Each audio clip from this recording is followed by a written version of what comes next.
අපි මේ පාලමේ යන්නේ බොහොම භයානක තත්ත්වෙන්.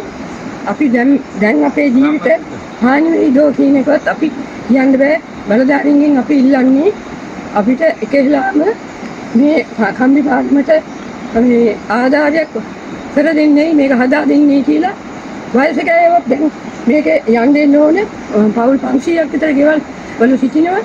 ඒක නිසා ඔබතුමාලාගේ ආධාර අපි එකලාම බලාපොරොත්තු වෙනවා. ඒ කියන්නේ දැන් මේ පාරමේ ලෑලි ඔක්කොම කැඩලා තින්නේ නේද? පාරමේ ලෑලි ඔක්කොම කැඩලා නැහැ. කොහොමද ඉරලා තින්නේ? ඉරලා. ඒ උඩින් යනවා කියලා කියන මාර්ගය කටට යනවා වගේ වැඩක්. එහෙමයි. ඉතින් අපිට ලොකු උපකාරියක් තමයි ජීවිත බර ගන්නත් මේ ගමේ පාවිනවා.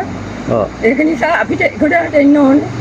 මේ ගොඩ අපිට කඩන්නේ සාප්පු නැහැ. බෙහෙත් ටික ගන්න මේ ක්‍රමයක් නැහැ. අපි මේ ගඟෙන් තමයි එතන වෙන්නේ. අපි දැන් මේ කතා කරන්නේ සබරගමුව සහ බස්නාහිර පළාත් සභාවේ කල්තර දිස්ත්‍රික්කයේ සහ රත්නපුර දිස්ත්‍රික්කයේ මායින් කුකුලේගඟ වැල්පාලම උඩ ඉඳගෙන. අද කුකුලේගඟ වැල්පාලම කියන්නේ ජනතාවට විශාල සේවාවක් සිදු වෙච්ච පාලමක්. අර වර්තමානයේ කුකුලේගඟ මේ කොස්කුලන ගවරගිරිය මේ යාකන මේ පාලම අද අබලන් තත්ත්වයේ පවතින්නේ. අද කිසිම කෙනෙකුට මේ පාරේ පාලමේ යන්න බැරි තත්ත්වයක් උදාලා තියෙනවා. අද පාසා දරුවෙකුට ඒ වගේම වයෝවෘද්ධ කෙනෙකුට තියෙනවා. ඒ වගේම මේ පාලම අද අබලන් තත්ත්වයේ පසුව තියෙනවා. ඉතින් අපි බලධාරීන්ගෙන් පහුගිය දවසේ ඉල්ලින් කළා මේ පාලම මේ තත්ත්වයෙන් පොඩ්ඩක් නිදහස් කරලා යන්තරමකින්වත් මේ ජනතාවට යන්න පුළුවන් විදිහට පාලම සකස් කර දෙන්න කියලා. ඉතින් තවටත් අපි ඉල්ලීමක් කරන්නේ මේ මර උගුල ජනතාව මේ පහුගිය දවස්වල කීප දෙනෙකු මේකේ වැටිලා රෝගාතුර වුණා. ඒ වගේම රෝවල්ගත වුණා. ඒ වගේ පාසා දරුවෝ 100 ගාණක් මේ පාලමේ යනවා. නිසා අපි ප්‍රදේශයේ ස්වාමීන් වහන්සේමක් වශයෙන් මම ඉල්ලීමක් කරන්නේ මේ වැල් පාලම මේ ආකාරයෙන් නැතුව හොඳ යම් වැඩපිළිවෙලකට මේක සංවර්ධනය කරලා ජනතාවට යන්න පුළුවන් ආකාරයෙන් සකස් කර දෙනවා නම් හොඳයි කියලා මම මේ අවස්ථාවේ විශ්වාස කරනවා. අතිගරු ජනාධිපතිතුමාගෙන් ඉල්ලීමක් කරනවා ඔබතුමා මේ රට බාරගත්තේ රට සංවර්ධනය කරන්න. ඉතින් ඔබතුමාගේ දැක්ම හොඳයි කියලා අපි විශ්වාස කරනවා. තවමත් අපි අවිශ්වාස කරන්නේ නැහැ. ඔබතුමාගේ දැක්ම හොඳයි කියලා.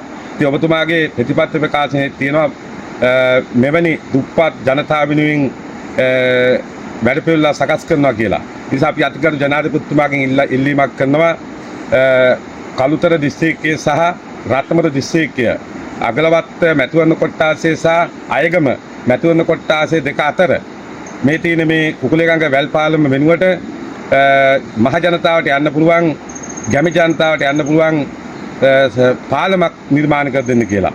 එහෙම නිර්මාණය කර දෙන්න බැරි නම් අපි ඉතාම ඉක්මනට ඉල්ලීමක් කරනවා ජනාධිපතිතුමාගෙන් මේ අහිංසක ජනතාව දහස් ගණන් ජනතාව පාසල් දරුවෝ අද හුඟක් දුක් විඳිනවා. මේ වැල්පාලම සංවර්ධනය කරලවත් දෙන්න කියලා අපි අතිගා ජනාධිපතිතුමාගෙන් ඉල්ලීමක් කරනවා අපි මේ අවස්ථාවේදී. අපි ඉතින් බලාපොරොත්තු වෙන්නේ මේ පාලම ගැන තමයි. දරුවෝ යනවා, දරුවෝ 20ක් විතර මේ පාලම ගොඩනගලා යනවා, පවුලුත් තියෙන ඒ වගේම. ඉතින් අපි ඉල්ලන්නේ මේ පාලම කොහොම හරි අපිට දාලා දෙන්න කියලා තමයි අපි ඉල්ලන්නේ. දරුවෝ සෑහෙන බයෙන් තමයි යන්නේ පාලමේ. දැන් මේ පාලම හදලා දෙන්න කියලා ඉල්ලීම් කළා තියෙනවද මීට පෙර? අනන්ත ඉල්ලීම් මේ ළඟදී දවසක් පෙස්සමල් ලියාගෙන ගිහින් තිබුණා. පෙස්සමක් කියන්නේ මේ පාලම හදන්න කොලයක් කට්ටිය අස්වන් අරගෙන ගිහිල්ලා තිබුණා. අපිට ඒකිනු තාම නැහැ තොරතුරු. කිසිම නැහැ. ප්‍රාදේශීය ලේකම් දැනුවත් කියලා තියෙනවද? ඔව්. විසුමක් නැහැ. විසුමක් නැහැ ඉතින්. අපිට ඕනේ ඉතින් මේ පාලම හදාගන්න මගේ දරුවෝ 3 දිනක් ගිහලා මේ පාලමේ ගොඩ යන 11 වසර එක්කෙනෙක් ඉන්නවා, අනිත් එක්කෙනා 7 වසරේ, අනිත් එක්කෙනා 1 වසරේ. තව ගෙවල් වල දරුවෝ යන්නේනේ. ඉතින් ඒගොල්ලෝ ඉතින් යන්නේ බයෙන් තමයි ඉතින් දරුවෝ අරගෙන ඔක්කොම කරන්නේ. කොහොමවත් යන්න බෑනේ. දැන් තියෙන තත්ත්වය අනුව නම් ඉතාම භයානකයි. ඔව්. දැන් ඉස්සලා මේක සාමාන්‍ය මෝටර රේලයක් වගේ ගියා නේද? ඔව් ඒත් ඉතින් අර දෙන්න 3 දෙනා අරගෙන තමයි යන්නේ එන්නේ.